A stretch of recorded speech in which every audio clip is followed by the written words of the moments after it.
Bonjour. Vous êtes probablement demandé si jamais un parti autre que les libéraux était au pouvoir pendant que le Québec fait son indépendance, qu'est-ce que ça donnerait? Bon, commençons tout avec le... Il y a deux partis qui pourraient prendre le pouvoir théoriquement. Commençons avec le premier, le Parti conservateur.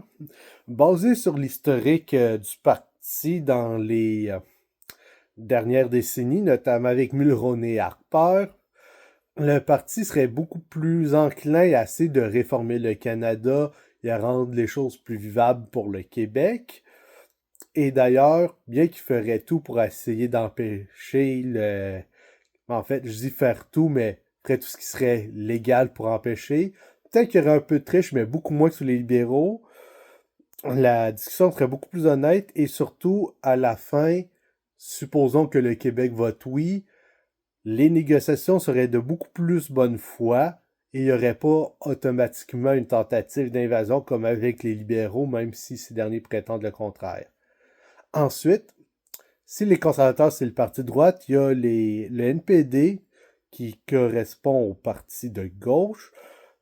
Le NPD, là, il y a trois variantes. Premièrement, Jack Layton. Si Jack Layton était au pouvoir, là, il n'y aurait juste pas eu de référendum d'indépendance. Le gars aurait été trop bon pour ça.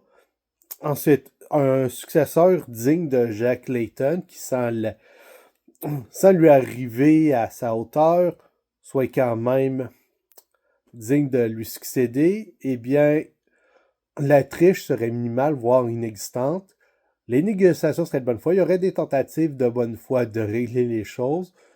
Et en cas d'indépendance du Québec, là encore, ça serait une tentative de rester bon voisin. Finalement, la dernière option, c'est un successeur indigne, quelqu'un comme Jacques Meade le raciste, que lui, là, ça aurait... Tous les commentaires racistes seraient passés, toute la diffamation, la propagande de mauvaise foi. Ça n'aurait pas été aussi pire que sous les libéraux, mais c'est ce qui s'en serait rapproché le plus.